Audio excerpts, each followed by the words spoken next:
One of the things I'm passionate about is education, adult literacy, and these pedagogies and all that sort of stuff. I didn't really understand pedagogy when I first started reading it. I actually kept on falling asleep. It was quite boring. I won't tell you to introduce me to it. I will. Because I might get a job next year. Brahman, our tumuaki for literacy Aotearoa, had a lot to do in terms of introducing me to Pedagogy of the Quest, which was by Paulo Freire, who was a Cook Islander.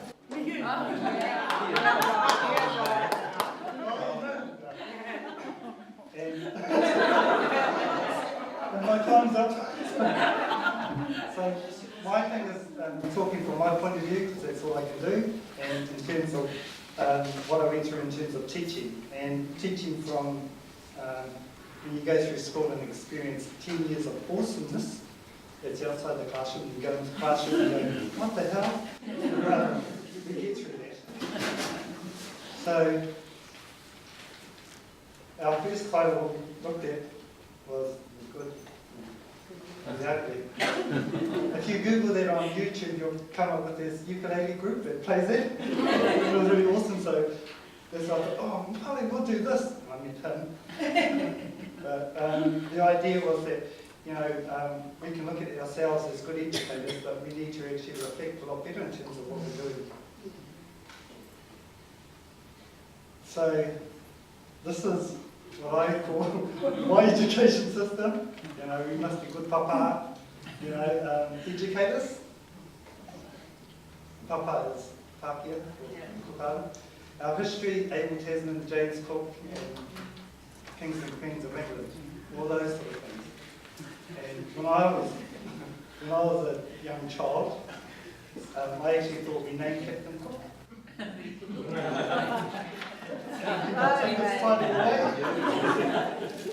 think someone did cook in the end.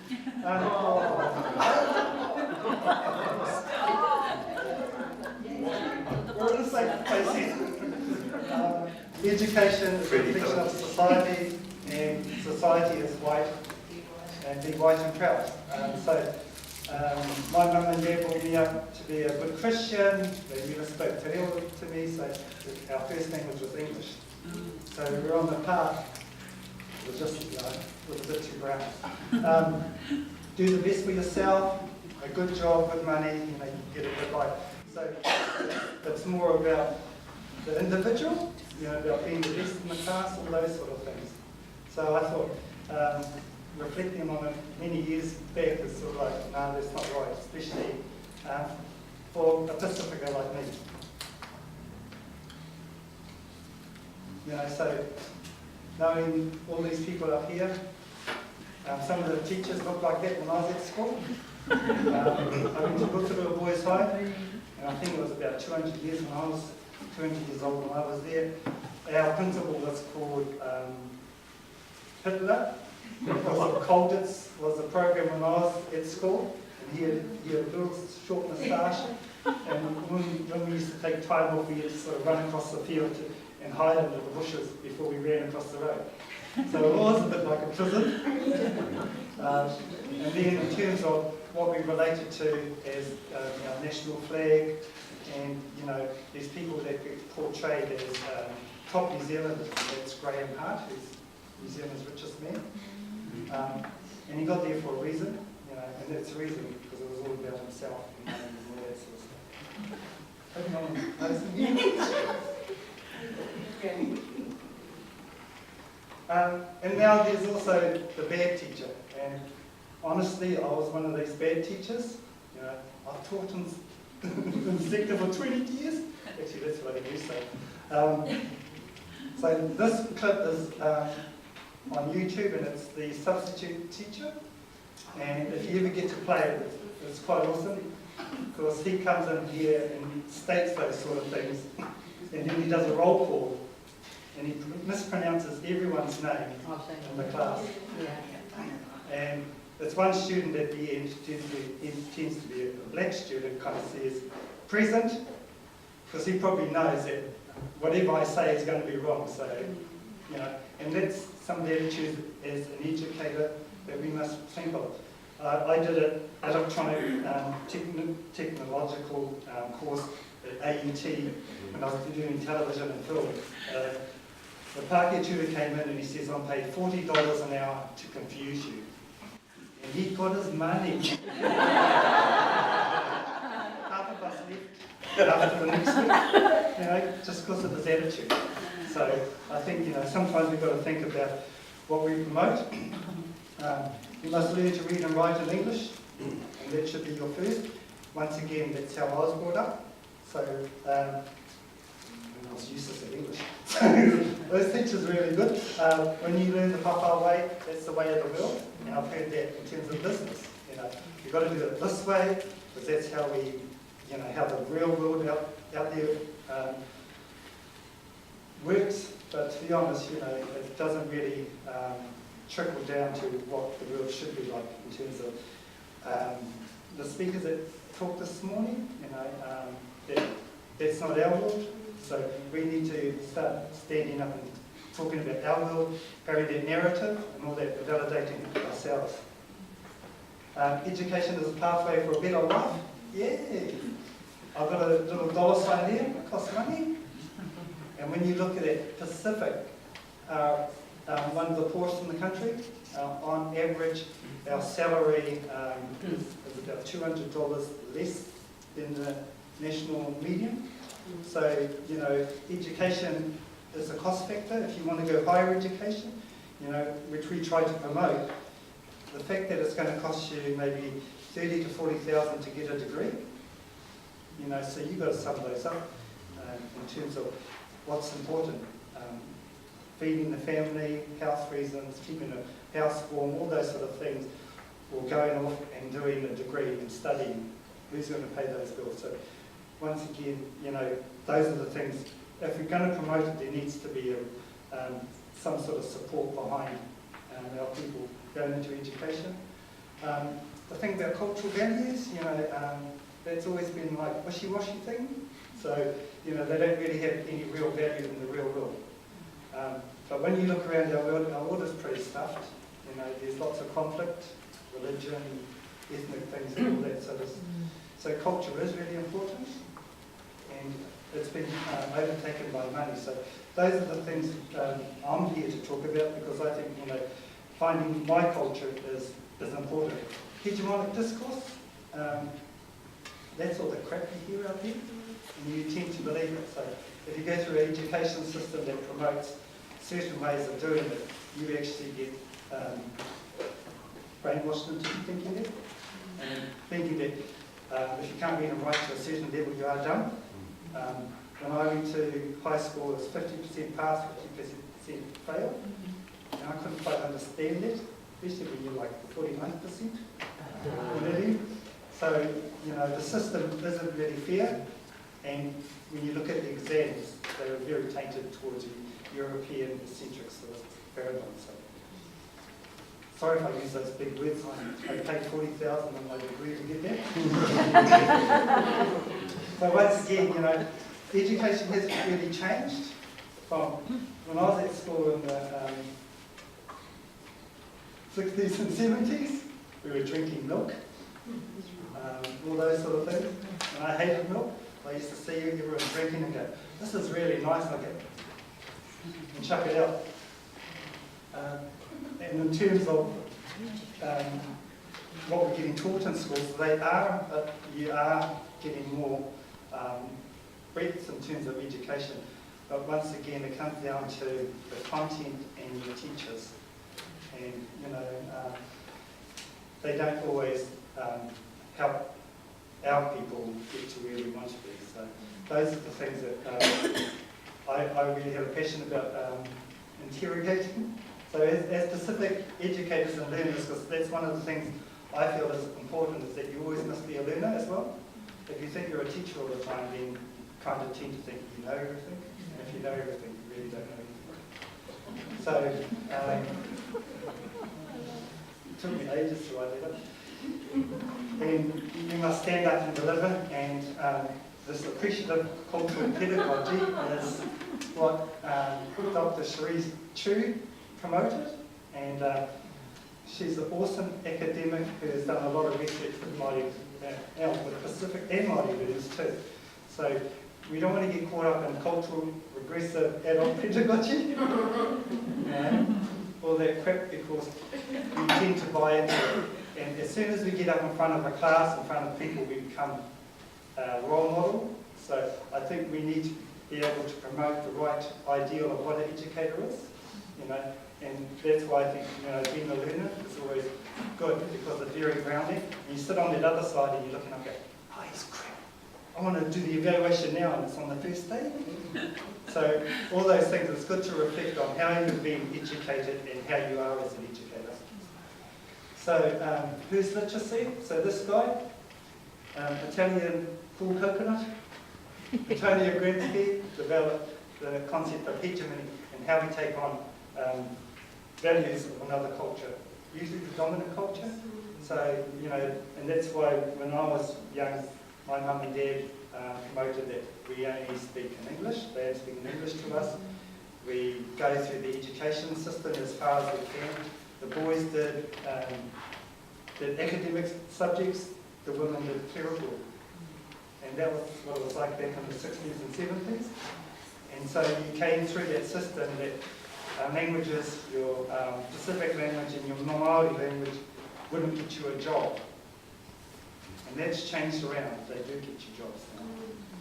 It's been a long time. Although, Bruce, the rhetoric is still that, although they can get you jobs, that stuff, that crap that you're talking about still prevails at that they won't get you a job. But it ticks the box till they say you can get you. So just understanding that hegemony over here, and you must be more critical about what we've been taught and what's got to be. So in terms of Pacific hegemony, we've got a nice flag, Cook Island flag with the Union Jack there. We've got Jesus loves you. Christianity replaced our culture values. Better and worse, you have to be reflective on it. Our school system in Cook Islands is pretty much like New Zealand. So my mum and dad were punished for speaking te reo in the playground, in school. And so, those sort of things. And then, because we're very religious, us Pacific Islanders, the minister, whatever the minister says, goes. So the minister told my mum and dad also about promoting English, not our own language. Which was cool, because when I looked at I've got 4 brothers, so there's 5 of us, 4 of us have postgraduate degrees, but none of us can speak our language. So that's the balance you've got to have. Some of the other things, the church has done good and bad things. There's that very seductive woman. Would anyone guess where that magazine came from? I think it's a Phantom's Wife. It's actually a Mexican comic book that was around in the 60s and 70s. And the main character was called Wānanga.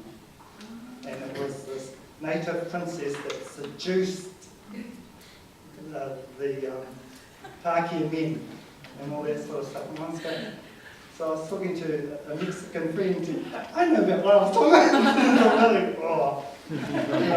So across the world you're having this hegemony that's going around and promoting, Pacific Islanders and exotic, erotic and all those sort of things. I nearly have a picture like that of my grandmother, but she's topless. And the thing about that is that was very natural in those days. But back then, with Christianity coming in and cameras coming in, we kind of find out why did they take that picture in the first place? Because it wouldn't have been a local, or it would have been a pā. So those things, is to be more critical about. So what is Pacific literacy? So it's our story. So that's the original Cook Island flag. Much better. Those warriors are Archie, where my dad's from, and they're known for fighting, and they've got sort of spears that are like 4 meters long. And if you ever saw Game of Thrones, you got it from us. Okay, well, I can tell anything tomorrow at sports like the young girl in the orange pull-out plastic skirt is my daughter many years ago, and they got sent to by an auntie. But you know, scraping coconuts, our island life, our dancing, all those things, that's our real literacy. But it's not promoted in New Zealand, you know, so these are some of the things that as soon as we get up, we need to say who we are, just so that we become the voice and narrative of our Pacific people. But I will only talk on my own behalf because everyone has different stories, and I think that's really important, you know, that we hear our own stories and we become our own champions.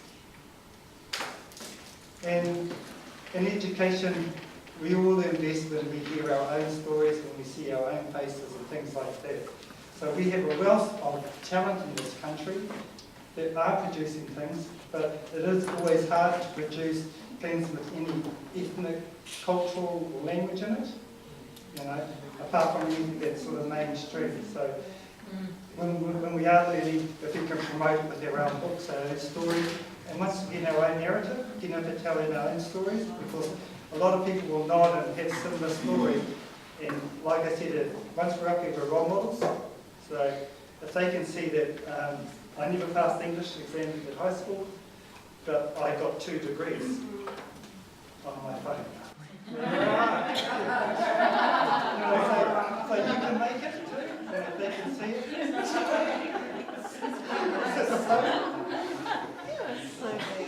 Phone's going quickly. Okay, so in terms of being what a good teacher is, and this is one of our facilitators, Len, who works in Aotearoa. And for him, you know, he represents his family. And like I said, being yourself is being a role model. As soon as you become an educator, you know, that's what we are. So it's really important how we deliver things or what we deliver. Be proud of your culture. I don't know too much about my culture. I've tried several times to learn Kōrero language. And to be honest, thank God I went to te reo classes. I'd always cheat and just go into te reo Māori. So I acknowledge Aotearoa for giving me on their Waka, and Aotearoa where I worked at the whare nui of Aotearoa over there. So I do support Māori kaupapa because they've got an education system that us Pasifika would love to have. And like Roman and Tracy had mentioned, we're about 10 or 20 years behind Māori. But Māori has set us a template, so we acknowledge it. So now in our history of Wānanga Kiva, you know, we colonised the Pacific, we were the travellers and all that, and so we don't get acknowledged as those sort of things. We get acknowledged as being low socioeconomics, low education attainment, all those sort of low factors. But really, we come from a rich history of things that we have achieved. So as a Pacific educator, I am bicultural, and that's just the way it is.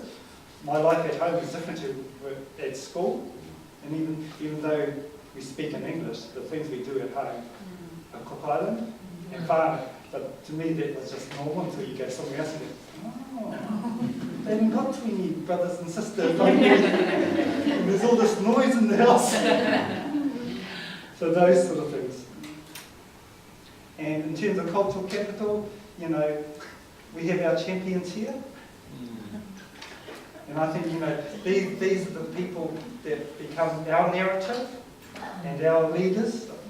And, you know, they're the ones that we promote. And that's what our challenge is to step up.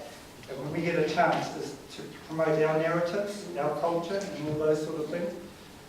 Because these 3 people up here, and they're just a few of many, have done those sort of things. Yeah. You know, taken that extra step. That last the picture with all those colourful people, that was just a small whānau gathering at a wedding. And there was one side of the family, and I think there was like 10 on the other side.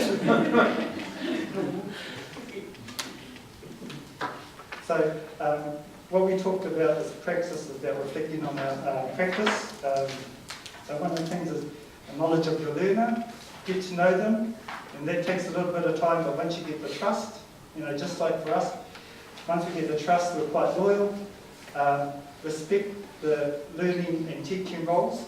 One of the things that I've been taught through Paulo Freire is that it's a privilege to teach. It's not a privilege to be taught.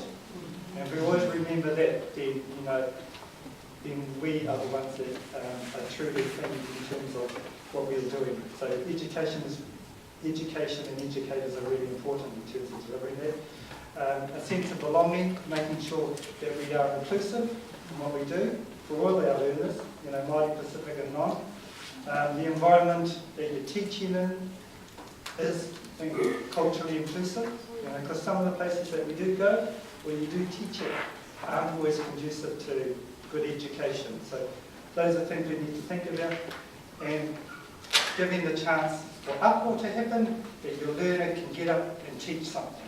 It doesn't matter what it is or how little it is, it's important they get up and teach something, because for that moment in time they become the teacher. And that makes them, their self-esteem goes really high. And for adults, that's really important, especially when you come through an education system that doesn't acknowledge you, and you see a lot of negative things on the media, which maybe part your own. So once again, everything's sort of tainted, so we need to be critical so that we don't fall into that trap of saying, no, poor us, in that deficit model. We're not very poor, we're rich in culture and value, and we need to express that. And I think I'll be getting a pay rise after this. So don't be an ugly teacher, be a cool contextual coconut. I talk about the 5 minutes workout. The person on my left is my brother, who was an art teacher, worked in Taunga for 20 odd years, and he used to do a lot of work outside the classroom. So his wife used to moan about, all these bloody kids come in and doing artwork and all that. And it's only when he passed away, he found out that he actually did a lot of work in the community and the gap that he filled while he was there. So to me, he was an excellent educator.